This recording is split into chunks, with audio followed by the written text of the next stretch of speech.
My guest today is a comedian, magician, and historical art forger. He recently relocated from Texas to the Seattle area. I'm excited to welcome Chris Dickson. What's up, man? Thanks for having me. This is great. Thanks for coming on, buddy. I got your name right? Yeah, absolutely. Okay. I every time I fucking start, I forget to check the name with people, and it's the worst. But thanks for coming up. Did you just get back this morning? I got in last night at midnight. Almost got bumped and had to arrive at leave again at 6 this morning out of San Francisco. Because my flight was late, and then the connection I wasn't going to make. But they hauled ass, pulled us in, held the other flight. And you were down in Austin? Mm-hmm. Yeah. What is that? Where you moved from? From here. Yeah, I moved from there to here. Okay. And how long have you been in Seattle for? I got here the 15th of November, 16th of November, something like that. Okay. Yeah. So pretty recent. Oh, yeah, just a little over a month. What are your thoughts so far? It is. So I expected grunge, man. I was like, there's going to be a scene here where people are just wiling out. It's going to be anarchist, people doing whatever they want. Yeah, flannel.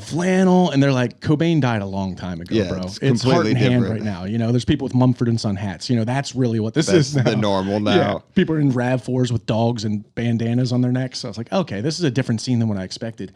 But it's beautiful, first of all. Yeah. And then the mindset is more conducive to inclusion to everybody. There's really a big community here where everybody's accepted for who you are individually, and I like that. In Texas, there's a little bit of different. Yeah, there's a little rebel mindset still. Where it's like, you don't like what I'm saying, I'm going to say it louder.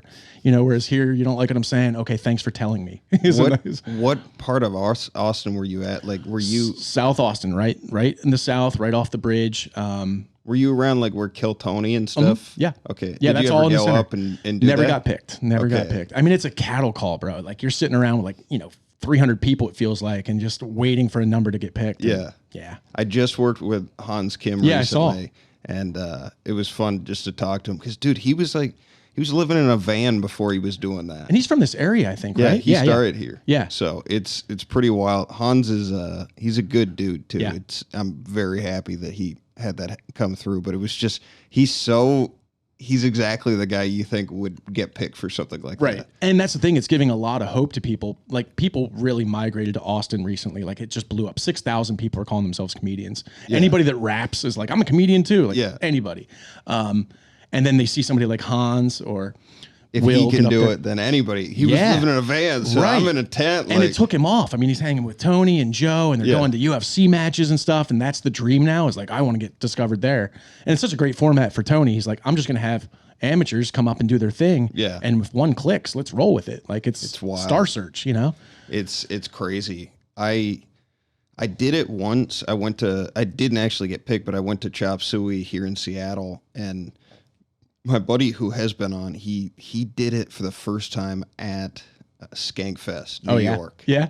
And it was like Dustin Deckel is his name. I think it was like the 13th episode of this podcast. But dude, the story is so horrendous. Like, really? Did he get it was his first time doing stand-up. Yeah, that's rough. And like in front of all of his favorite comics. Right. And he just got obliterated. Yeah. They lit him up. But if you can bounce back off that, like, I've had bad nights, but that, if you can bounce back from that, man, you got something. I think it ruined Skankfest the rest of the week for him. I'm sure. So ridiculous. I've wanted to quit when, at local bars here, exactly. But yeah, that would be destroying. So brutal. Before we dive into stuff, you are a magician. I want to talk about that. But if you are watching us on YouTube, make sure to hit that like button, subscribe, share our content, hit the notifications bell, and then we're on Patreon at patreon.com/FNFpod. Shout out to Brandon White and Chandler Noble Hatch for giving me shit about plugging all this stuff recently. Watch their impression video. But if you're just listening to this episode right now, I really recommend you tuning into the video, just because Chris is going to be doing some magic for us, and I think it probably doesn't translate well to audio. I've done radio magic before. Yeah. It doesn't hit the same. It doesn't really slap. It's like doing it for blind people. Yeah. They can experience it. Like, I can do magic mentalism where you read minds or something, but definitely it's a visual art. 100%. Yeah. When did you get into doing this? Magic in general? Oh man. So I grew up in Philadelphia and I grew up down the street from a magic shop. My dad took me in when I was young, maybe 6 or 7. He was like a jokester. So he was probably buying one of those pens that you turn upside down and the girl's clothes fall off or something stupid. And I was just Forgot about enamored. those pens. Right. Those were they were the huge kind thing. of the shit for a while. Exactly. That's where I learned the female anatomy for like years, you know? I was like, oh, girls, if you turn them upside down, they're naked. That and the like playing cards that were just naked. Just naked Yeah. playing cards. So he was picking up something, and I just was like, what is this place? He didn't take it to introduce me, but I just fell in love with it. Okay. And then later on, probably around 11 or 12, when I started getting more freedom to walk around the city myself, I'd go in and, you know, the owner noticed I was kind of just like wall gazing and, you know, window shopping, started having conversations. And then he gave me a trick, a little cups and balls trick. And he's like, hey, go home and practice this. On Saturdays, if you want to come back and stand behind the counter and demo it for people that come in, if you can sell one, you get a copy yourself. So I took it home, practiced, came back in, maybe 5, 6, 7 Sundays. Nobody bought. But then finally somebody did. He's like, good job. Now here's a different trick. Go learn that one. So he's teaching me how to practice. He was teaching me how to perform in front of these people. And I was building a catalog of tricks behind me that I could like now use in my repertoire. So it just and I did that for like 5 years with this guy, just like learning until I was like 16, just every Sunday, every weekend. Was he a weird guy? We're all a little weird. He wasn't weird in that, like, hey, you know, and I also got, you know, if you want to, you know, I can make my wand appear, you know, like, but he was, you know, he was a really nice old dude who just, you know, he loved magic and saw that I was interested in it. And so it started at a young age. It was like I used to watch the David Copperfield specials on TV and stuff. And we grew up religious, but not really. It was like Catholic. So at one point I was like, I would sell my soul to the devil to have David Copperfield's powers. I literally tried to do like a little ceremony in my bedroom at like 12. I had no idea the ramifications of this, right? But like 3 days later, my mom gave me a library card. And I went down to the library and got into the game section, and there's all these magic books. I'm like, is this what I just sold my soul for? Freaking library card. And I started reading everything I could. And I realized that all the secrets are out there. You just got to look for them.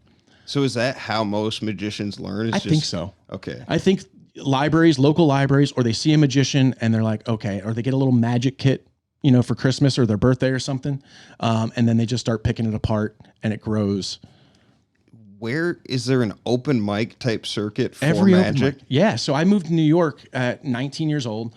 And I would do magic in Washington Square Park, Central Park, not so much, Times Square, to earn money. Because back then, just like here at certain places, open mics required either a 2-drink minimum or a $12 cover, even if you're trying to perform or you're not getting What on. year was this in New York? 99. Damn. Yeah. So like Burr was around. Oh, I would see Hedgeberg all the time before he died. Yeah, absolutely. And he was just a stone guy just doing stuff. Yeah. Yeah. And I would save up money by doing, you know, magic in the parks for tourists so that I could use that as my cover charge to get in and do open mic magic, which was comedy magic, and got really well known. But that's like having the best-selling ebook. Like nobody gives a shit. Yeah. You know? Where were you performing? So there's a cellar. There's a place called the Trainwreck. Wait, you did it at the Comedy Cellar? So at the Comedy Cellar, we would do a thing where they would have a variety night, and it would just be like anybody that was. It wasn't to pass comedians. You know how like you have to get up and try to get past and stuff like that? It was kind of like just a bringer show. And again, this was 2000 probably at the time. So I was lucky enough to get on stage doing magic, and there was a guy that played the ukulele guy that's in the scene. I forget his name in here. This scene. Yeah. A guy was doing something like that as well. You know, it was like kind of parody type stuff, but just doing magic. It was like a variety act. I've never heard of somebody like financing their comedy dreams by street. I didn't know I was a comedian. Yeah. I didn't plan on. I didn't start comedy until. But to do May. like street, I mean, can you imagine going out and just like telling jokes on the corner and like having a suitcase? Which there's an Austin mic that is literally an amp on a street corner in front of a pizza shop, and you're just telling jokes to whoever stands there. Or if you can grab them and like bring them in, or really you're just making fun of what people wear, but it's not that kind of format. It's weird. But with magic, I could be like, because David Blaine came out with street magic in 1997, and that really opened the doors of like approaching people and being like, do you want to see something cool? Most of the time they say, no, get away from me, freak. But sometimes you could really get some great reactions, and people knew that street magic was a thing. So it was nice to bring them in, but yeah. So what are the different types? Like there's street, there's close up, which is normally one-on-one or a small gathering, maybe 5, 6 people, something like that. You can also branch out to parlor magic, which is close-up magic for 30 or 40 people, close enough that they can all see the table that you're working on. Then there's cabaret magic, which is the same kind of environment, but it's standing up and more, it's a bigger audience and you're more flourishing. Like you have to really show what you're doing. So there's not just close-up is coins, cards, little trinkets of things. With cabaret, you can have candles and picture frames, like all kinds of things. Then Is there's that stage. like Vegas? Oh, so Stage would be Vegas. Yeah, like if you're bringing out a tiger, that's definitely a stage show, you know? Sawing somebody in half. You can have a small stage show. What Copperfield and Siegfried and Roy were doing, that's a huge one. Penn and Teller, they're more intimate, but it's still on stage. And then there's street, which is more impromptu, or they call it guerrilla style. Bar magic, where you're approaching people in bars or you're working as the bartender. But it's really close up, middle, and large. That's really how you can break it down. What's your favorite to watch and then favorite to do? I grew up watching the big stage illusions. I could never afford them. And then some of them kind of get kind of cheesy. You know, like Vegas stuff is all flashy and sequins and stuff. And I just felt it was like a theater performance instead of magic. Because it's obvious they just spent a lot of money on making lighting and stage, making a helicopter music. Yeah, you know.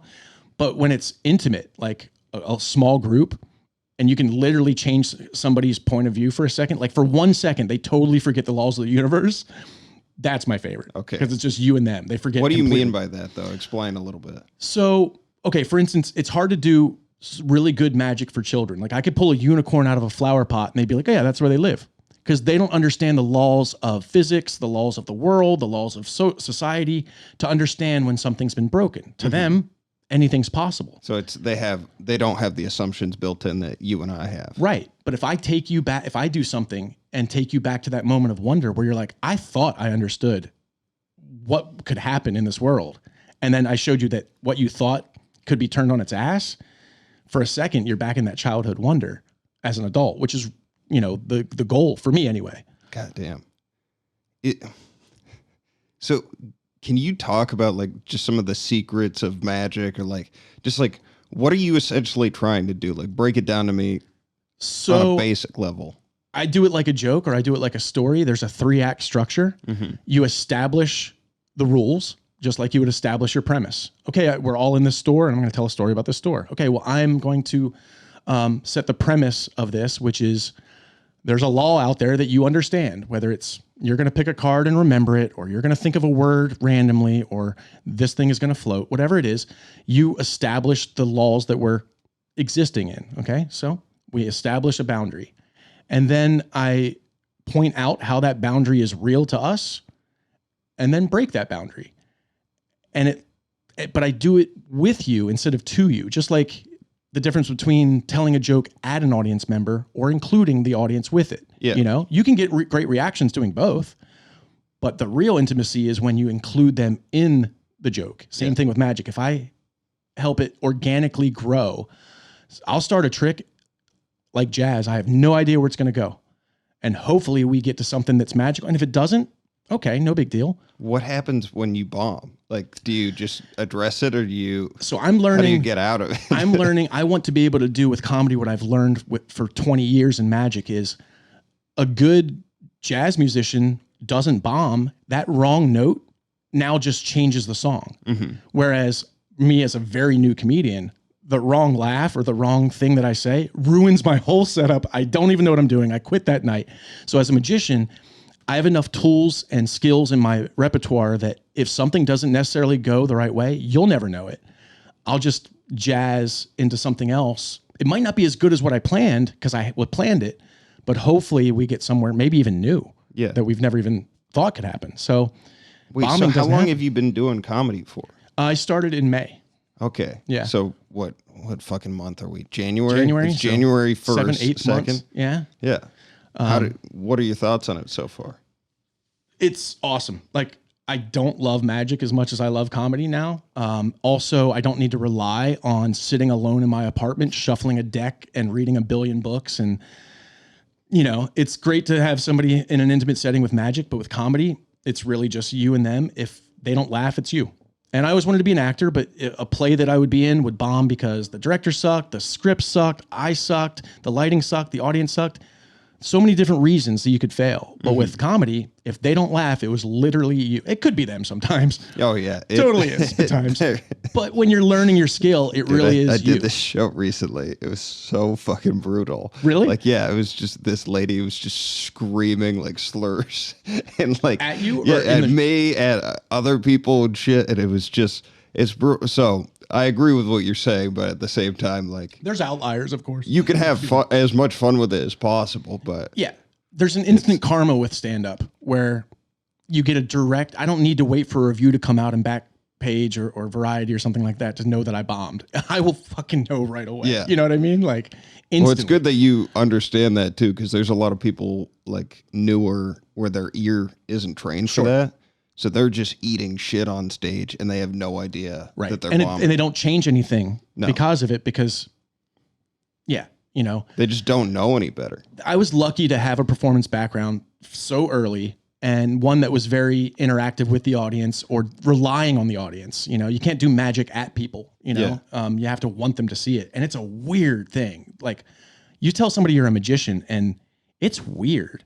Like, they think, I saw you do stand up and immediately it was obvious that you had a lot of experience. Oh, right stage. on. Thanks. Yeah. Like, you have the charisma and the confidence but it is a different form Absolutely. too. And those things can be helpful, but then they also can be like, oh yeah, like doing comedy as a magician versus it. Right. I mean, I don't think it's going to hurt you, but there are certain things that you're going to have to like break and fix. And I'm learning that now. Most of the stuff that I started doing as stand-up was skits that I was writing where I was literally performing them at the audience. They didn't have to be paying attention. Yeah. They didn't get to know me at the end of it. There was nothing personal. It was always a skit or a show, like a little 5-minute routine for them. And I realized I was thinking like a magician. I want to take them on a path instead of let's really get to know each other and you're going to get to know me and I'm going to be unique in a different way. And I'm really trying to gravitate towards that because I think that's where the, you know, genuineness comes. Dude, it's so hard though. Right? Stand-up is just the worst. But it's also the best. It's the best and the worst. Are you chasing a dragon? Like, is there a moment or a show that hit for you that you've been chasing that feeling of accomplishment where you're like, that really clicked, that really felt perfect, and I want to replicate that as my... I don't know. That's a good question. I don't know. It just changes over time. Yeah. Like initially it's just like, oh, I want to kill. And then once you've killed, it's like, how do you kill is what drives how, like when you're killing effortlessly and then you're doing it with like new material or like just being yourself and improvising or whatever. I mean, I think it's different for everybody. Everybody respects certain things, but yeah, it constantly, and the things that like you used to get a bump off of don't anymore, you know? Yeah. So I think it gets worse as you go longer with it. Like I feel like it would make, for me anyway, the lows feel lower. If there's a high that feels great and then it becomes semi-consistent even where you're like, I know I can pull this one out and it always kills or it always feels good. And then you hit a low, you're like, man, like I'm really low because I know what it feels like to really hit, you know? When you're sitting there thinking about quitting and you've been doing it for several years, like I can't imagine some of these guys that like 15, 20 years in and they haven't popped. Yeah.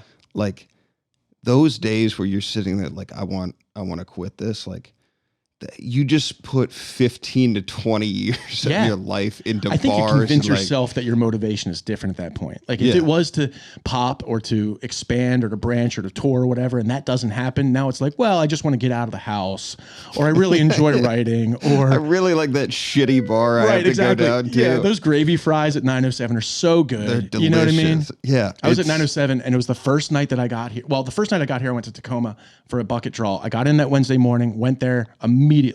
Didn't get on, but watched it. And it was a night that somebody brought like 150 people. It was crazy. I was like, this is insane. And then the next night or whatever, went to 907 and I was like, I'm going to do my little ones and twos, my little mix em ups. Yeah. And I get up there and I tell this joke, the opening joke, dead silence. I just hear somebody go, nope. And I'm like, alrighty then. Well, fuck me then. Okay. So like that was my entrance to Seattle comedy, was just somebody going, nope. Like, alrighty. Welcome to the new area. Dude, I wish you were here when Paradise was going. Oh, yeah? What's that? It was this room in White Center, like West Seattle area. And it was just like, It was run by the same guys that run 907. Okay. Amani and Yep. I can't. James is his brother. Yeah. Yeah, his brother. Good dudes. And they have rooms. They're hard rooms to work. Yeah. Like the Trenchers is a difficult room. 907 can be great and it can be a lot of work. Yeah. Paradise was this room where it was like, it was the most unwelcoming open mic I've ever been in. And Because of the people or just the way it's set up or like, blue collar, yeah. super diverse room. Like they did not want guys that look like you and I. Yeah. They weren't super interested. Right. But if you won them over, they were fucking great audiences. It's weird because you also had like here. So in Austin, it's harder to get on comedy club stages. Oh yeah. There's so few of them. There's so many people. Buckets are impossible. But here, there's some great stages like Tacoma, Laughs, things like that, where they came to see comedy. And that's totally different than some guy that like is just there because he wanted to go get some wings. Yeah.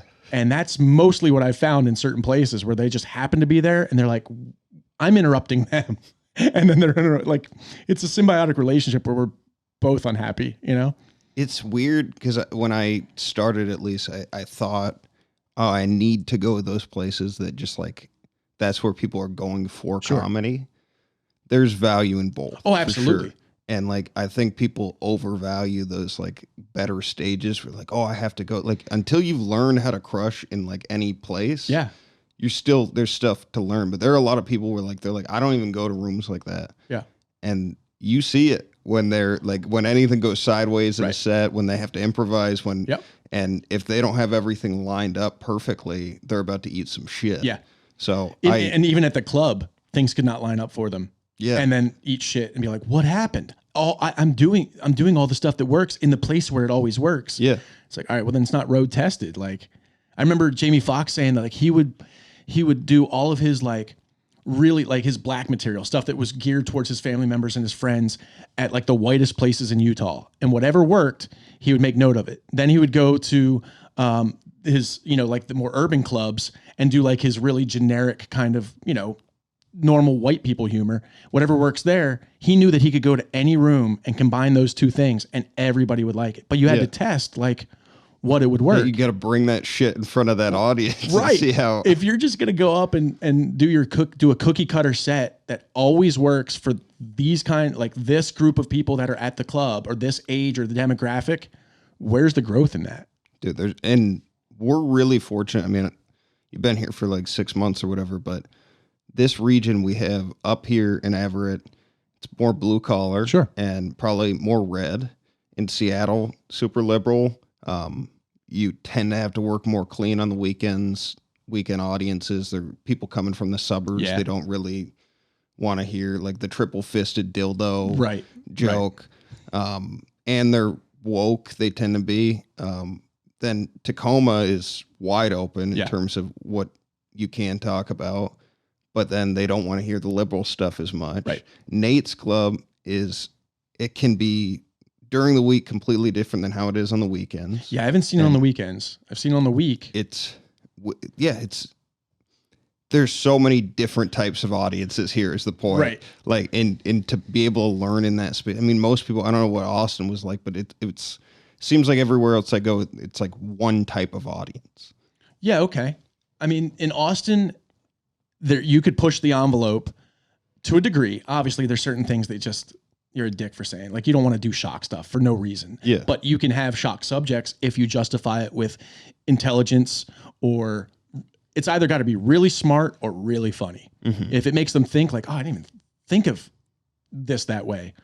Okay, cool. Or if it just slays because it's so well thought, like it's so well written. Yeah. But if you're just saying it just because people tell you can't say it, it's not going to go over well. Yeah, it's pretty brutal. Yeah. All right, let's get back to magic, though. Sure. Have you ever seen anybody eat like complete shit with a trick, or like somebody get hurt or anything like that? So I used to do one where it was a Russian roulette game with staple guns, like carpet staple guns with like those inch and a half. And one would get loaded, and I would mix them all up. So 1 through 4. So the person that's standing there, and it's usually I would always try to pick like a really timid woman, like somebody's wife or girlfriend that would be like, I don't want to hurt you. That's always the best. Yeah. If it's a dude, he's like, oh yeah, I'll fucking, I don't give a shit. Yeah. So she knows where it's at. I mix it up. She doesn't know where it's at. I turn my back and then she mixes it up. So I don't know. So we're both blind, but there's one that has full nails in it. And I just tell them, wait, they're staples or nails? They're like staple nails. They're like they're that long. So, you know, there's for carpet, you know, so it's pretty industrial. And but what they're are not you nails. doing? Well, we would load one. The other 3 would be empty. We'd mix them up. So one of them has it in. They would be numbered 1 through 4. And neither her nor I would know which one would be loaded. And I'd tell her, you know, think of 1 through 4 in your mind and I'll stop you wherever I stop you, whatever number it is, pick it up.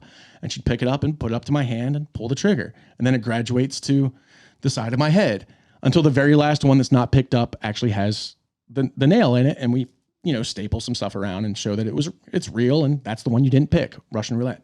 And so in mentalism, there's inception where you can put an idea in somebody's mind, or there's extraction where somebody thinks of a word and I get it out, I define it out. So I was putting things in her mind through conversational hypnosis and body language, trying to make sure she doesn't pick this one.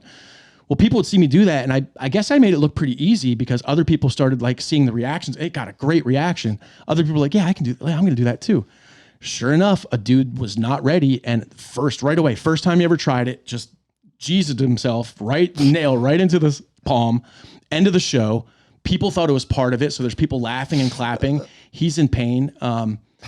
Yeah, there's a lot of stuff that can go wrong. Like, dude, this guy was showing me this video, the knife trick where you have stabbing? the hand down and you go in between the fingers. Oh God. And there's this video on YouTube of these 2 magicians, and it's like on a cooking show in the morning, and the lady, there's 4 bags, I think. Oh, yeah, It was a different trick than that. It was 4 bags, and there was a knife in Sticking one of the straight up? bag. Yeah. And, you know, he was like, just pick whichever one. But he did it to her. And hand goes down, and she just starts screaming. Right. That's and irresponsible. The other magician is laughing because Yeah. he's like, oh, she's going along with the trick. No. And then they see the knife. Yeah. Oh, my God. So for those of you that are just listening, there's a trick where you stick, it's again, like a Russian roulette. There's a knife sticking straight up in 4 different pedestals. One pedestal has the knife. The other 3 doesn't. There's a paper bag over top of all the pedestals, and you hold your hand over top and you say stop anytime. And that's the one I'll smash down on top of. And lo and behold, there won't be a knife. And we'll discover at the end that the last one that wasn't picked had a knife. And you should do it as yourself. He took her hand as the news anchor and smashed her hand down directly into the knife, which is the most irresponsible thing. You never want to hurt your audience member. Yeah. If anything, hurt yourself and play it off, but it's so bad. I'm just laughing. It's like that cringe humor too, where you're like, you just see how like defeated he looks. And yeah, that's the thing. For a magic trick, the best case scenario is somebody being like, oh, cool. So you just put yourself or somebody else in the risk for somebody to be like, yeah. The worst case is you literally just anytime somebody Googles your name as a magician, it's like you hurting. Yeah. Oh. Yeah. Did you ever have anything like that happen though? You personally? Not to me. I mean, I would screw things up where I would get to a point where whatever I just did made it impossible for the trick to work. And I would just have to be like, well, guys, it's not going to work. Thanks. Like, we cannot accomplish this trick. And they're like, what do you mean? And I'm like, well, I'm not really magic. So the card fell out of my pocket, or, you know what I mean? Like the rubber band broke or whatever it is. I lost the coin, or I didn't bring the right thing. Sorry. And that's just embarrassing. And you can't really scrape it back up and be like, but I can show you this. They're like, nah, I'm good. Yeah, you know? Just cleaning up the mess afterwards. Yeah. God damn. I had a couple other questions for you. Have you ever used, because I watched some of your videos ahead of time, like the Magic 101 stuff. And yeah, that was just for kids, but just like dealing from the bottom of the deck, that type of stuff. Yeah. Have you ever used magic personally for like gambling purposes? So I started out at 14 years old learning how to palm coins and cards. And I'm not proud of it, but I used to go to this like sports dealer that would have comic books, cards, coins, and I would palm coins and steal coins when I was younger. And whatever. I was a kid, whatever. Did you get any like solid ones? I don't know, because I wasn't trying to flip them. I wasn't, fencing the stuff. I didn't have Marlon Brando selling it into the, to the Russians. I was just stealing stuff to see because if I could get away with it under somebody's nose that didn't want it to happen, I knew that I could get away with it with a kid at school or a drunk guy at the bar, So I was like, that was my justification at least. Really, I was just like horny to steal stuff with magic. Like it was weird, Well, dude, like certain magicians too, like they have careers doing that stuff. Oh, absolutely. Right? 100%. Like a lot of card guys. I heard a story about a guy who trained himself with a dice that he could consistently throw sevens at a craps table. Like, how is that even possible? So with that, I mean, again, it's willing to do the work that nobody else is, understanding the tools. Now he can do that with his dice or maybe others that he practiced on.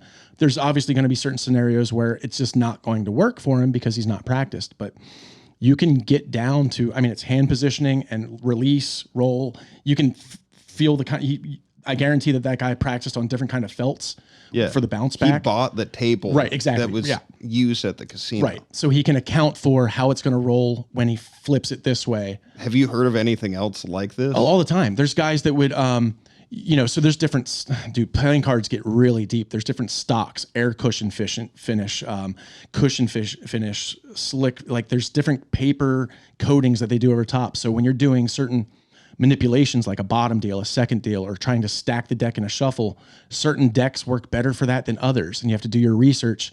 Just like sports bettors go and research what kind of wood is on a basketball court so that they can kind of juke the points for the spread. Magicians or gamblers or cheats are like, what kind of decks do they have? Like, what kind of table is it? How fat are the dealer's hands? Like all kinds of stuff. Yeah, it's. I interviewed Gina Fiore on here, and she's a hole carder, and she was talking about just like on other episodes. I think she was talking about this is just buying the actual decks of cards that they have and being able to memorize like the edges of how they look. Oh yeah, because I mean, usually casinos use all over decks, meaning the deck you might use at your home, bicycle deck, has a white border usually. They won't have that one right here. Yeah, I got one right here. Yeah, you can actually see. So there's a white border around it. That's just a home deck. But in casinos, it's all over because you can't mark it as easily and you can't track it as easily. But what they don't realize, or they do now, is that those borders are inconsistent. The way they cut that sheet of 52 pieces of paper into one deck, those little diamonds on the side match up a certain way. So you can actually start learning how to read them off of certain decks. Has magic got you laid? Oh, every girl I've ever dated or been with has been into magic. Has been because of magic. And mostly. How quickly did they lose interest in it? Dude, I have a whole bit about this. It's true though, but like, because you realize that that's also the girl that probably has like 15 stuffed animals on her bed still, and she's 23. You know what I mean? You're like, so it's not that they lose interest in me. It's like, I'm like, okay, anybody who likes me is somebody that I'm not going to like. And if you like me for magic, yeah. Because I think most people like magic, don't they? I think that a lot of people have an association with magic being like this hokey old guy with a sequin vest pulling really weird bought tricks for kids or Boy Scouts. And when you can break that idea and show them there's like a cool, like sexy side, like then they like it. But some people take some convincing. Yeah. Yeah. And it's the practice aspect of it has to be. Yeah, it's pretty intense. That's why I'm happy going to work on your manifesto or whatever. Right. It's the same thing. Like, and part of the bit is like, nothing is more dejecting than working for something for 2 years where the ultimate result is somebody to go, oh, cool. Or I think he's using a thread. Like, and I've shuffled decks of cards or practiced my second deal for years, still not even close to the second best or third best in the world. But then you do it and people are like, oh, that's kind of neat. What's the highest level that you got to?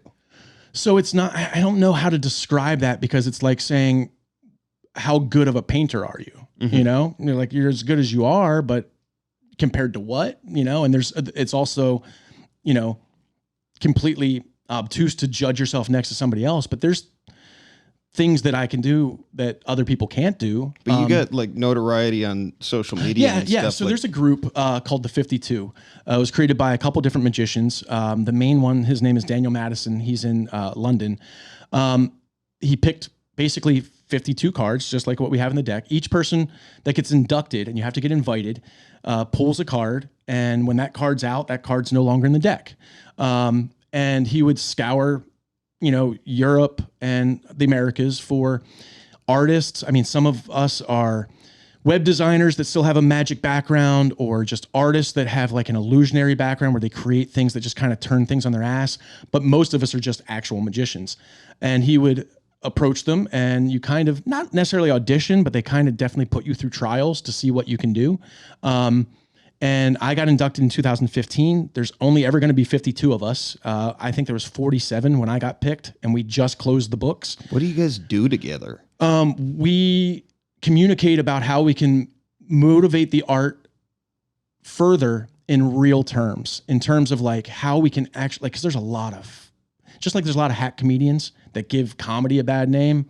There's a lot of like a magicians. Slack channel you guys have together? Or like, how do you if you're all around the world, like you? Most of us are in the U.S. There's maybe 12 in the U.K. The biggest one is there's conventions. So there's a magic convention called Magic Fest in Las Vegas.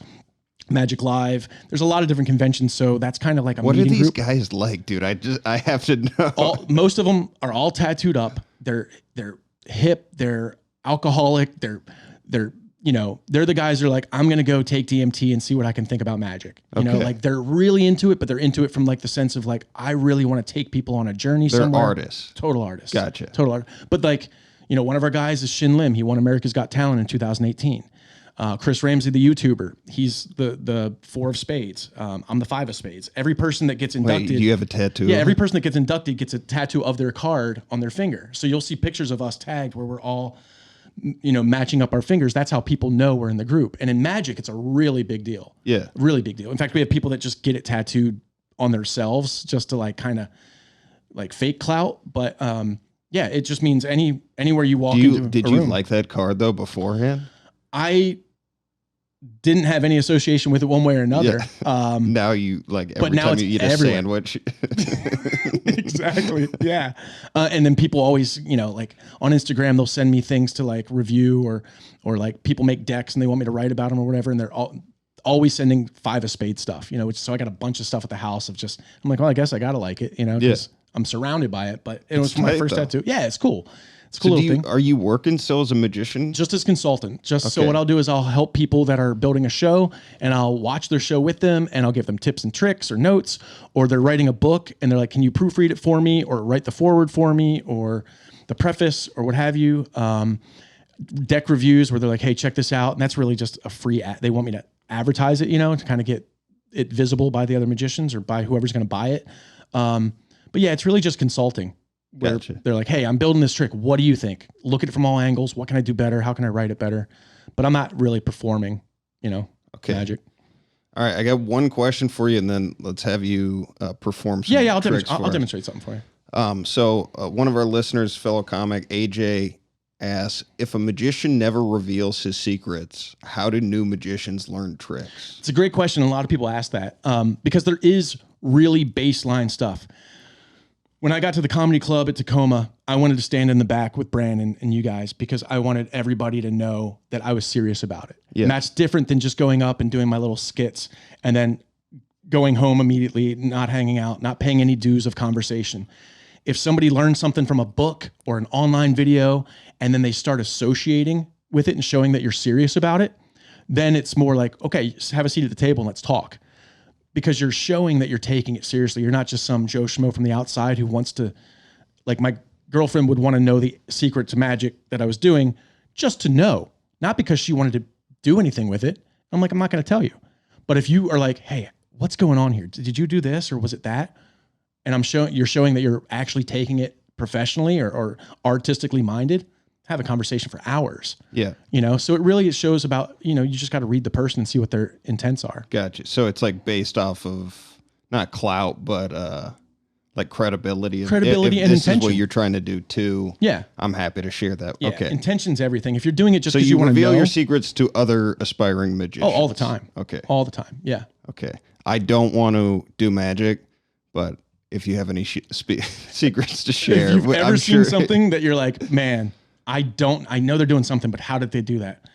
I'm not saying I won't tell you. I'm just saying, like, let me know because the only trick I ever saw that I was like really curious about, and it's obviously a bit, is in Vegas Vacation, where the tiger. where Chevy Chase disappears until the end of the show, right, and he's all like, yeah.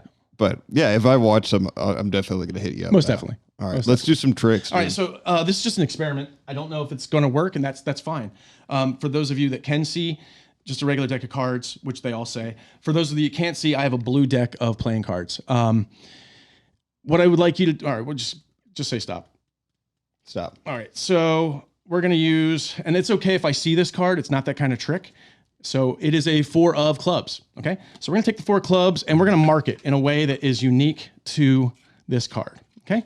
So for those of you that are just listening, Adam, actually, if you want to describe what I'm doing. Ripping off the corner. We're going to keep this corner. We're going to keep that as a receipt. Put it in his pocket. Actually, I'm going to actually have you hold on to it so that it matches. So we have one card that matches a corner. It's kind of a receipt. There's no way that anything else would fit that. We're just marking it so we can follow it later. What we're going to do is we're going to lose it into the deck, okay? And there's no place to shuffle, so we'll just do it by hand, if that's okay. Yep. Just give it a little shuffle. And again, for those of you that are just listening, a ripped card with a corner missing that Adam has is lost into the deck, and I am going to not palm anything, so I'm going to try to show you my hands. But the other thing is, can you turn the corner up so we can remember what it was? Yeah. So we're looking for. Make sure on this camera we can. Yep. See. There we go. And all I'm going to do is, again, we're looking for a 4 of clubs. A 4 of clubs that's going to match that corner. Because what I would like to do is actually have you sign it. And I brought a Sharpie. So now this is just an experiment. And because I didn't know how much time we were going to have, I kind of kept it short and sweet. We should have it here. Nope, that's a queen. 4 of spades. Okay. So at this point, the 4 of clubs, and you can inspect, is completely gone from the deck, which is interesting, right? But this is where the magic happens. And what I want you to do is focus on my hands. I want you to really attest that there's nothing here. Have I done anything shady yet? Really? Truly shady? Nothing shady. So, bought some Skittles. Skittles, this episode is brought to you by Skittles, Taste the Rainbow. What I want you to do, Adam, is if you can, I don't want to spill the Skittles on your couch, but now the only way we're going to know if that's your card is if it matches the corner that you ripped off. And then I'll explain how we did it. Everybody can see. So did it match, right? So, yeah. Okay, so what did we do? We did a transference, right?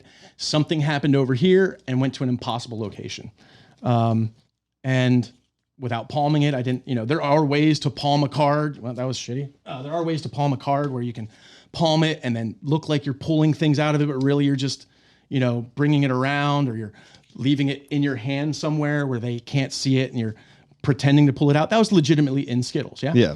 Right, so... It's so weird. When you started ripping that too, I could just see the 4 in the corner. Right. So how do you think, let's de-engineer this, because I don't care. How do you think that happened?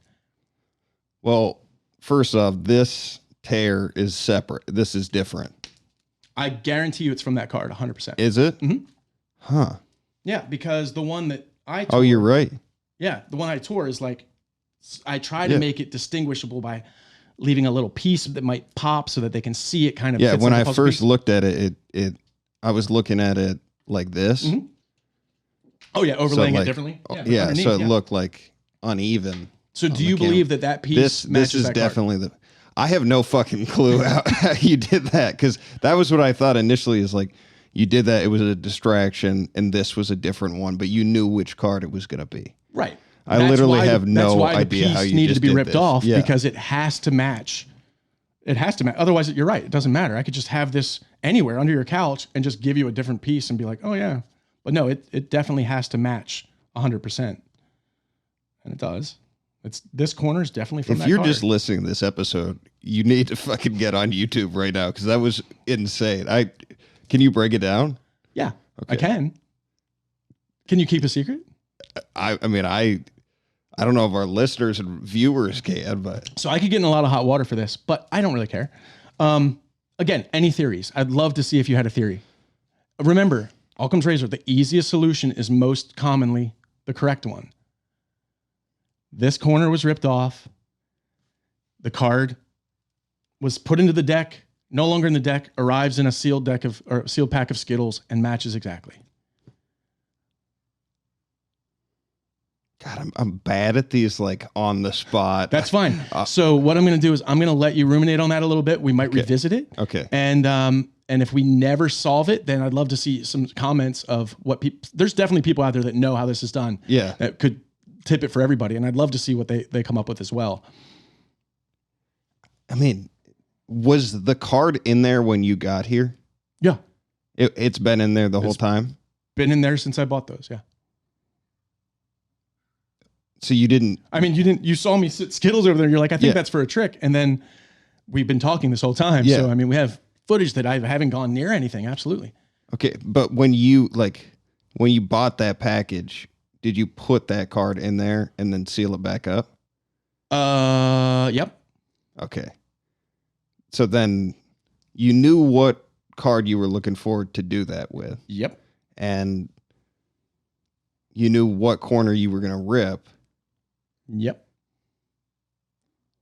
That's where I don't understand. This is the great part of magic. A good magic trick means that you can understand everything that's happening. And the more you understand about it, the less you understand about what happened. Because you're like, well, that card was in there, but then how did we rip the corner? How did that corner get here? And now we're in a logic loop that there's nowhere to go. Yeah. And then you become your own false narrator where you're like, I know that I saw. Gaslight the shit out of people with this. Right. And that's what's fun about it, because the more you understand about what just happened, because some people just be like, oh, that's cool. Yay. The more you think about it, the less it makes sense and the more magical it becomes. Yeah. I'm going to have to rewatch that a handful of times. I feel so stupid too right now. Like I'm just like, it doesn't make any sense. And you know, that's the thing. Well, that's stupidity. It's not stupidity. It's that I thought I understood, and you're showing me that, you know, there's something else out there. Yeah. You know, but some magicians are dicks about it. They're like, yeah, that's right. I'm fucking smart. You know, and then that's, you know, I'm not smarter than you because I know what happened. Yeah. You know, you just know. I'm just smarter than you about this one thing. No, I'm just kidding. This thing being sealed too. I'm still ruminating on it. Somebody throw it in the comments as to what just happened here, please. I can't wait. That's why I'm kind of hesitant to like reveal right now. Yeah. Because there's nothing is funner than hearing people's theories. Maybe when we turn off the camera. Oh, 100%. Okay. Cool. 100%. Yeah. You got any other ones? Yeah. Let's see. We got to get rid of, so we got to have 52 total. Let's get rid of the jokers. And there should be another joker possibly. Or maybe not. Okay. Again, so since it's in. So is it 51 now? Yeah. Well, there would be, yeah, because we removed that joker and the other joker seems to be missing as well. But because of the 4? Oh, I didn't think about that. Yeah. Yeah, absolutely. Yep. We're actually missing a 4 of clubs, which is interesting. So I don't know. A lot of people don't know this. If you add up, these are called pips, the numbers at the top. Mm-hmm. If you add up every single card, so 7, 2, 5, 10, all the way through to the end of the cards, it's 365. There's 52 cards, 52 weeks in a year, 13 different cards per suit, like ace through king, 13 phases of the moon. Again, if you add up every single one of them, it's 365. So there's a lot of like lunar and earthly time frames in a deck of cards. Sailors used to use them as a way to kind of keep track of how many days they were out, all kinds of things like that. But there's something called clocking the deck that I can do, which is adding up every single number quickly to see what's missing, right? So if you just touch the back of a card. Which one? Right here. Right there. Take it. Okay.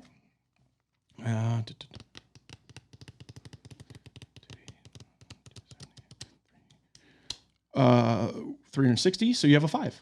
Yeah. Right. Okay. So that's great for gambling, because if we're playing blackjack and I'm trying to track and I know that the deck, or if I know that, you know, we've played 5, that we have 360 numbers in there, 5 hearts. Yeah. I didn't with that. I can't tell what the suit is. Yeah. Right. Because, you know, I'm just doing numbers, but to be able to count and see what's missing is helpful. That's wild. Yeah, totally wild. And again, that's just a way to gamble with it.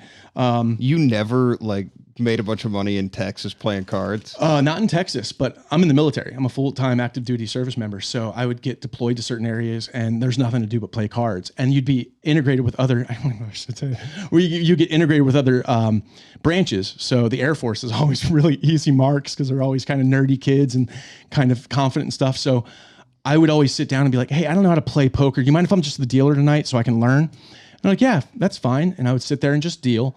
And then maybe an hour later, a friend of mine would come up that they don't know I'm friends with and sit down and be like, hey, do you guys mind if I play? Now, if I won anything, it would look suspicious. But I can feed this cat pocket twos all night and let him win. And then we split it all the time. Yeah. All the time. And, we're just doing the movie rounders just in real life. Nothing too heavy, It's just usually for drink tokens that you would get at the little local watering hole there on base. More the fun of get away with doing it. Yeah. But the difference is if I have you pick a card and I get it wrong, or if I'm trying to do a certain deal and I get it wrong as a magic trick, we just laugh it off. But if I'm doing it in a game and I get caught, like depending on who you're playing with, it could be bad. And get your ass beat. Oh, totally. Or worse. Yeah, totally. Yeah, you get robbed. Yeah. Cards are pretty versatile. You can do a lot. The devil's playthings. Yeah. Yeah. Did you want to do one more trick and then we'll go into the story? Sure. Let's see what we can do here. Let's see. I think we have all of, let's see. Yeah. Have you ever been pickpocketed? I don't think so. No? That's probably means you might have been, right? So pickpockets do this great thing where they will bump, actually in Italy, outside like the train stations, there'll be signs that say, tourists, keep track and watch your valuables, check your valuables. And you'll step out on the platform and go like this and hit your chest, your wallet, your back pocket. Those signs were put up by the pickpockets because they want to know where your stuff is. You're telling them, telegraphing them where their stuff is. When it says check your wallet and you go like this, you just told a whole group of gypsies where your stuff is. Oh, 100%. Yeah. And the way they do it is our bodies can only feel a certain amount of pressure. So if I hit you in the shoulder with my shoulder, you're not going to feel me pull something slightly out of your pocket. Your body's going to resonate with the strongest action that's around it. So in doing so, the same thing happens with, I can use that as a technique in magic. If you don't even have to remember Jack, just remember. So I'm showing him the Jack of hearts. We'll just remember hearts. Okay. Pinch down for me like this, just real tight. And then what I'll do is we'll take, club, hearts and club, right? And then I'll just go like this. You're going to feel it, but remember that feeling that I told you. You felt it, right? You felt it switch. What the fuck? But that's how fast it can be. Just a quick. Can you do that again? So the first time is a trick. The second time is a tutorial. Okay. That's why you never repeat a trick. Gotcha. Because now you know what to look for. Yeah. But yeah, I can do it again. What I do is... it was so quick that I didn't even remember what card I had in my hand. This consists of 3 cards, 2 King of Clubs and 1 Jack of Hearts. In the beginning, I show you a Jack of Hearts, but it's actually 2 cards being hidden. So I show you this Jack of Hearts, and when I flip it over and hand it to you, I'm squeezing super hard. And you're squeezing super hard on a king. See, I'm showing you this Jack, and I'll take that Jack, and I turn both over as 1 and give you that Jack, which is really that king, and you hold on to that. Now, because I have another king below it, I can hide that Jack beneath that king and show you 1 card, which is really 2, and I show you that king. So this never changes. It never changes. Well, no, it never changes. You have this king right there. Yeah. So I'm showing you a king. And then I take that king, which is really the Jack, and I don't even have to do anything. I could just go like that and steal it. But I'm just using 2 cards. Yeah. Yeah. So it looks like sleight of hand. And then I build a false memory around what happened. So you leave thinking this guy switched it really hard because he told me he switched it really hard. Like a magician's the most honest artist because he tells you he's going to deceive you and then he does. Yeah. Everything I say is going to be a lie. This is completely a trick. Then I do it and you accept the explanation I give you anyway. You're like, he did it really fast and then it was there, And I'm like, dude, I told you, like, it's all fake. Yeah. If you're just listening to this episode, please, just go on YouTube, please, because I can't imagine any of this is as good. In person, this is ridiculous. So I'm not going to advertise this episode to my magic, like the big godfathers of magic, because there's some, you don't tell the inside muggles. stuff. Yeah. You're talking inside baseball. Yeah. But okay, so I opened that bag of Skittles in the parking lot of the gas station that I purchased them in, along the side. I took a 4 of clubs and I ripped off a corner for it. That matches. That corner definitely matches that card, 100%. That's where it came from. I set that to the side. This goes in the bag of Skittles. Then I sealed up the edge with double-sided tape, so it looks sealed. But now I have this corner that matches that card. You're going to pick a 4 of clubs that needs to disappear and also have a corner that matches that card. So I stick this in my pocket, okay? Yeah. You actually said it during the show or during the performance. I said, I'm ripping off a corner. He's sticking it in his pocket is what you said. And then I said, oh, you know what? No, you hold on to it. So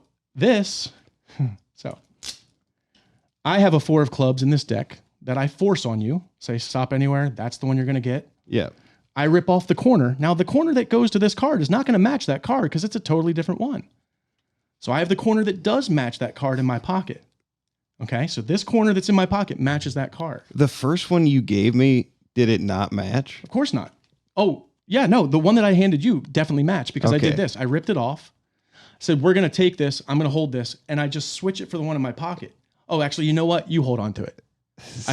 So now you're holding, the trick is over. Quick, too. You're holding the one that matches there under the guise of, it's better if you are actually in charge of it. So I'm going to put this in actually, you know what? And you said, put it in his pocket. And then I was like, no, you take it. So now you have the one that matches there. I have to also get rid of this card because this matches. You don't want that around. Taped on there? Yeah, there's double stick adhesive on the back of this Joker. The Joker's a good one to use because everybody removes it from the deck anyway. So if I want to do more tricks, it's not in there. As I take this card, the 4 of clubs that has the mismatched rip on it, I stick it on top. It sticks right to it. So when I'm going through this deck face up, you're never going to see a 4 of clubs because it's riding the back of the Joker. And it's so, can I see that? Yeah. At this distance, it's not really obvious. And I'd never show you the back. I'm controlling everything. Yeah. So now the corner that doesn't match. I'm just going to see this side. Yep. The corner that doesn't match is out of play because it's in my pocket. Wait, can I see the adhesive? Yeah, it's just pull it apart. It's a roll-on 3M double stick adhesive. It's so subtle too. So subtle. And it's I made the one card double thick now, so it'll still fly through. Like you could have gone through this if I did enough crowd management for you to go through and not feel that one's thicker than that card, It is, because you know what to look for now. But going through, you wouldn't have caught it. Oh, not at all. You wouldn't have caught it. That's so wild, dude. So the corner is out of play because the bad corner is in my pocket. The good corner is in your hands. The card is out of play because it's now riding this other one and shown to be gone from the deck. The trick's done. I could have this. I've taken an egg and cracked on both sides and blew the egg out and stuck a folded card inside an egg. I've stuck it in frozen ice cubes and put it in somebody's glass. Why was the Skittles Because I wanted something Mylar that's easy to peel open. Like certain candy bars, they split as soon as you try to open the thing. Like a Butterfinger shit goes everywhere. And it fits fairly well. There's also these perforations at the top that gives me a line that I can re-seal. Gotcha. Or that I can use as a marking, as to where they go. So it kind of gives me a template. So I could have I put it in, folded up and froze it in ice cubes. Serve somebody a drink. It's frozen in their glass the whole time you're drinking. And then I do a trick 5 minutes later and do it. And that ends up and they're just, what the hell? You got nowhere near. Yeah, I know. Like you can really skyscraper it as high as you like. That's wild. But if anybody got that, if anybody actually guessed that was watching, comment that's how you knew it was going to happen. So it's transference. That's this. Yeah. It's because there's really only 7 tricks out there that can happen. One thing turning into another thing, one thing vanishing, something appearing, something turning into another thing, something breaking a law of physics like floating or water flowing upwards, things like that. Changing its physical state, like something growing or shrinking. There's really only so many things you can do. We've just been reinventing it over and over with different things, just like everybody has a dating premise. But yours is completely different than, Pete Holmes's. That's what makes them good. Yeah. Same thing. Like I do a card trick like this and somebody else does it a different way and theirs is great and mine is shit or whatever. This is fucking wild, dude. All right. Do you want to do the story section? If you want to. Yeah. Do you have something in mind or? Yeah, sorry, I don't know why I just ate a Skittle on camera. No, it looked good. Yeah. Now I got to eat the Skittle. Hey, Yeah. Let's cue up the music, and you have a few minutes, like 30 seconds to think.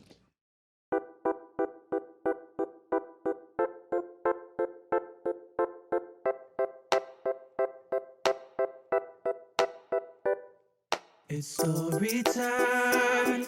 It's story time with Phantom. Yeah, it's story time. It's story time with Phantom and friends. Cool. Nice. So this isn't magic related, but it broke me into magic in a way that, well, you'll see the correlation at the end. But I was working at this magic shop. And we used to sell special effects supplies too. Makeup, Ben Nye stuff, fake noses, horns, blood capsules, things like that. They would also sell special effects for like pyrotechnics, right? So, you know, if somebody gets shot in a movie, they have squibs, which are little tiny, they look like LEDs that you would have like in a little flashlight. But when you connect it to a 9-volt battery, it explodes. And that's what they put behind a blood pack in a movie so that if you get shot, it explodes and it looks like you just got shot, right?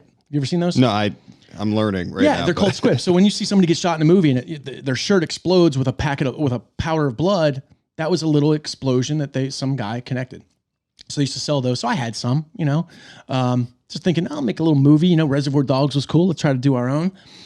And I was a senior in high school. My best friend had just graduated high school and is now in college. And he wanted to be an FBI agent. So he just was studying Homeland terrorism. And one of the things they were learning about was improvised explosions. Now, this is before Columbine, and it's important to realize that because the stigma of what happens next would have been greatly exaggerated would there have been anything like this happening in the U.S. He calls me up, and he's like, hey, I'm going to build a pipe bomb. And I'm like, what do you mean? And he's, well, I just, you know, we were reading about it and learning about these in school. I just think it'd be cool. He owns woods, you know, a couple acres, and there's some old abandoned washers and dryers and recliners back in the woods. My dad was an electrician, and I knew if this kid just did it on his own, he'd probably hurt himself really, really bad, if not kill himself. So I was like, all right, well, I'm in. What do you want to do?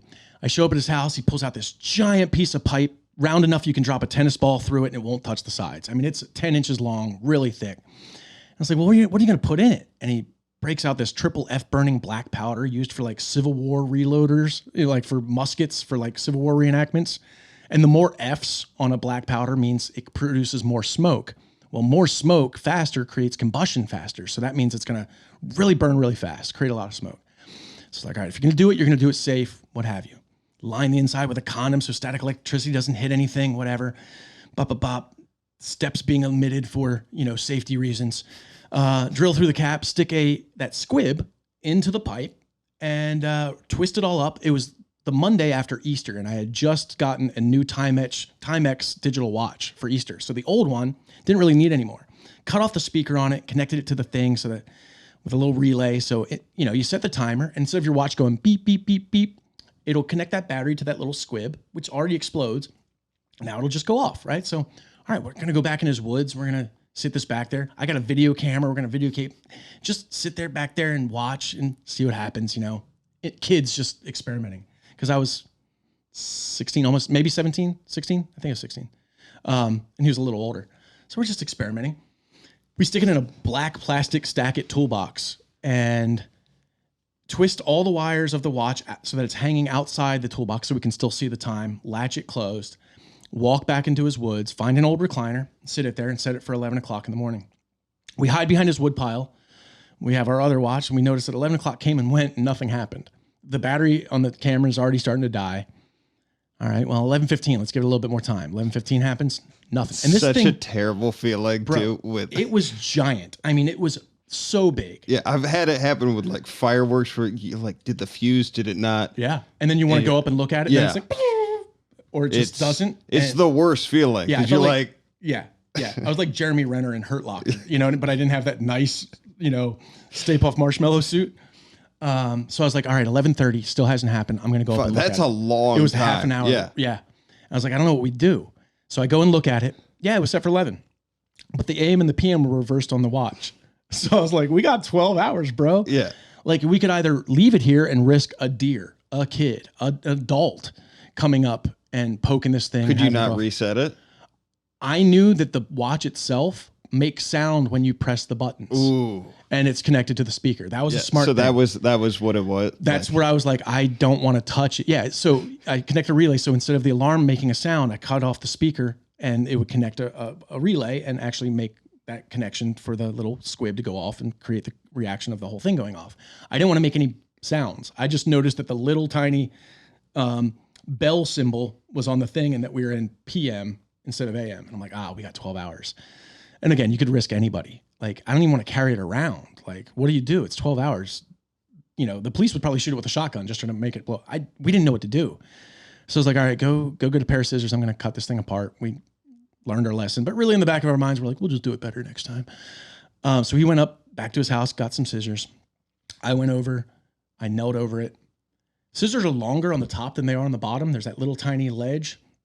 The wires are all twisted. So when I cut the one wire, and I cut it clean, the top part of the scissors scraped the plastic off the second wire, and the scissors metal created a circuit, and it just blew off in my face. I was standing over it, and it blew completely off in my face. Smoke went everywhere.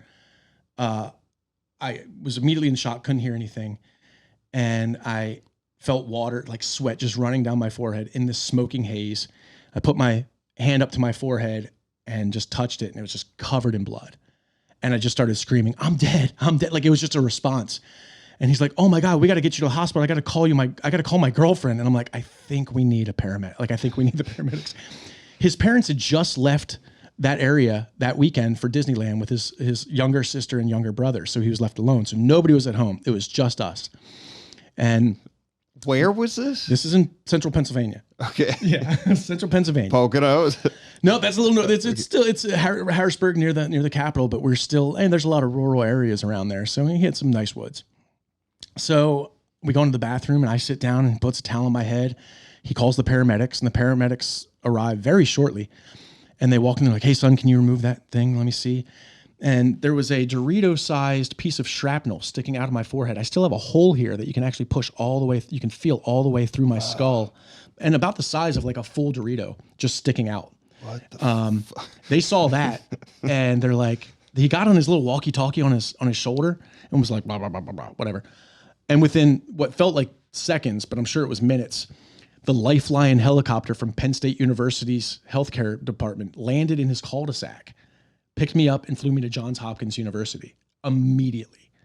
They didn't have a brain trauma response team there in the Hershey area. So they're like, we need to get you somewhere. Immediately picked me up and flew me to Maryland, to like this leading research place in Johns Hopkins. And the whole time, Brian, my friend, is like, can we just keep this quiet? Is that fine? I don't want my parents to know. He thinks they're taking me to one hospital, so he drives there, and they're like, no, bud, like they're actually taking him down to Maryland. So he drives back home to get some clothes, and every major news outlet in the Tri-County area is on his front yard. They all heard on the scanner, teenager, pipe bomb, exploded, airlifted. They just covered, I mean, it's rural Pennsylvania. They need some content too, you know? So they rushed to the scene to see what was happening. And he gets there, and there's just news reporters everywhere. So he starts freaking out. I get airlifted to Baltimore, Maryland. Another part of the story is I was a Shakespeare actor at the time, and it's Monday. That Friday, our show's opening. So we're in Tech Week all week, where it's our last week of rehearsals to really get out all the bugs. And it's called Comedy of Errors. And the whole premise is that there's two butlers that look exactly the same, one for the poor house, one for the rich family, and they both get exchanged with mistaken identity and find out secrets about the other house. So I was a butler that they cast a friend of mine, Mark, who looks so much like me that we would be indistinguishable on stage. And here I am headed to brain surgery 4 days before we open. So they fly me down, they cut me from my ear all the way around to the top of my skull, the whole way around, fold down my scalp, cut out a triangle where that was, remove it, excavate, put it back in, laser suture the skull together, 36 suits, what are those? Not sutures. Yeah, I guess they are sutures. Stitches on the inside, like 9 on the outside, 40 staples holding my head together across. My head was shaved down to about where your size is now, just a very low buzz or like a high buzz. And they just stapled my head together. Had a scar here where a piece of shrapnel hit me here. scar on my hand from where it blew the scissors out of my hand. I thought it took my hand off. My physics teacher said there's about 1 million places I could have been where I would have died. And the one place that I was standing was where ground zero, because that recliner was there, it absorbed the impact and then bounced up, but it bounced off the ground through the recliner. So it went around me, it kind of like suctioned around me. But if I'd have been up here, it would have went through my eye, down here, it would have been through my throat, like Jesus a million Christ, places, right? I actually got called by Howard Stern for stupid people who live through stupid things. It Really? it was me and a guy that lost his hat in the subway and I guess got like run over by like 8 train cars, but nothing at all happened to him. And I was on a morphine trip and I was like, well, anytime you create something, there's a part of you in it, you know? And the state appointed psychiatrist is like, normally kids don't talk like this. You know, my mom's like, well, if you're on morphine, you do, Yeah. you know? Went in Monday, went through all that surgery, had to like sign a waiver saying there's this chance and that chance of not being able to, you know, come out of it the same way. It might have touched your right lobe. Who knows how you're going to develop after that. Ended up having a black eye and a shaved head, all these staples, and went on stage that Friday night. They just had to make Mark look like a goblin to match me. Yeah. Got a $250 fine for disturbing the peace at 11:30 because the local court justice was like, you guys dealt with enough. You know, like we're not going to hit you hard. Went back to school. My friends called in a bomb threat in my honor.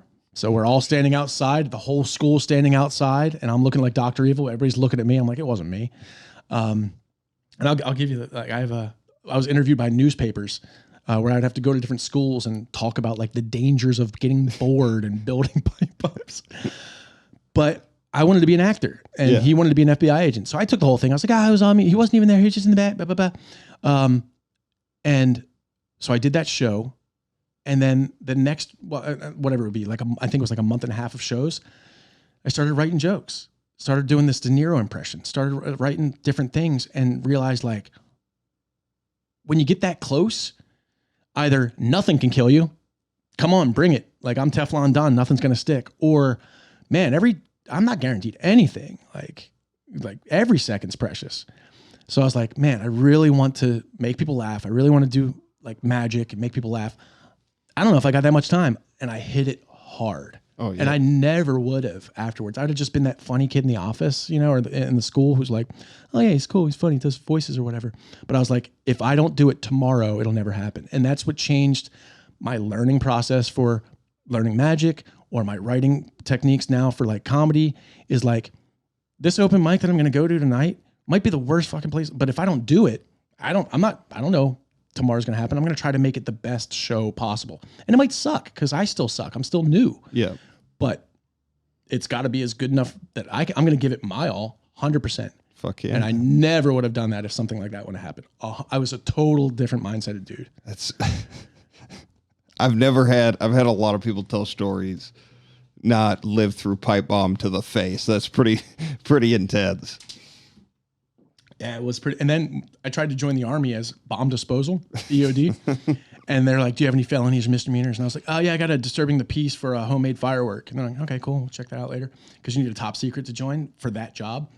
I get all the way through basic training, get called at the end. They're like, hey, yeah, you got flagged. Apparently you had a non-disclosure. Like you might have lied on your thing. And I was like, what do you mean? I was like, well, you said that there was a homemade firework and actually it was a pipe bomb. And I was like, yeah, okay. So I was like, so because I lived through a pipe bomb, I'm not qualified to go out and disarm bombs for the Army. They're like, no, because you lived through it. I'm like, or because you lied about it. I'm like, yeah, that's valid. But I'm glad because the PTSD from that actual event probably would have came up in like it was. Oh, for sure. Yeah, you know, like you don't want to. Fuck that. Yeah, screw it. Well, dude, do you have anything you want to plug? Where can people check out your stuff? Yeah, sure. You can go to Homegrown Comedy, and it's grown like GROAN. That's going to be my webpage. I'm actually filling that now. Erdnase 1902. That's ERDNASE 1902 on Instagram. Homegrown Comedy on TikTok. Yeah, but most of my art is on Instagram. If you want to come check it out, don't tell anybody I told you these secrets either. Like seriously, I will get blackballed. All right, man. Well, thank you for coming on. Dude, This thank you was so super much. fun. Dude, this was so awesome. It fucked me up for a few minutes there. So Right on. appreciate it. If you are watching, like this episode, hit that subscribe button, notifications bell, and then throw in a comment for Chris or myself. If you're just listening, make sure to rate and review us wherever you're listening. And as always, follow us on Instagram at FNFPod. We're going to leave you guys with Jaga. I just make the waves, I don't write them. I can hear the lyrics in my spirit as I write them. Why you wanna walk and talk just like them? I can't get caught up in all the hype and the excitement. I just make the waves, I don't write them. I can hear the lyrics in my spirit as I write them. Why you wanna walk and talk just like them? I can't get caught up in all the hype and the excitement. My wave pool, my wave pool. Welcome to my wave pool, my wave pool. Welcome to my wave pool, my wave pool. Welcome to my wave pool, my wave pool. Welcome to my wave pool, my wave pool. Welcome to my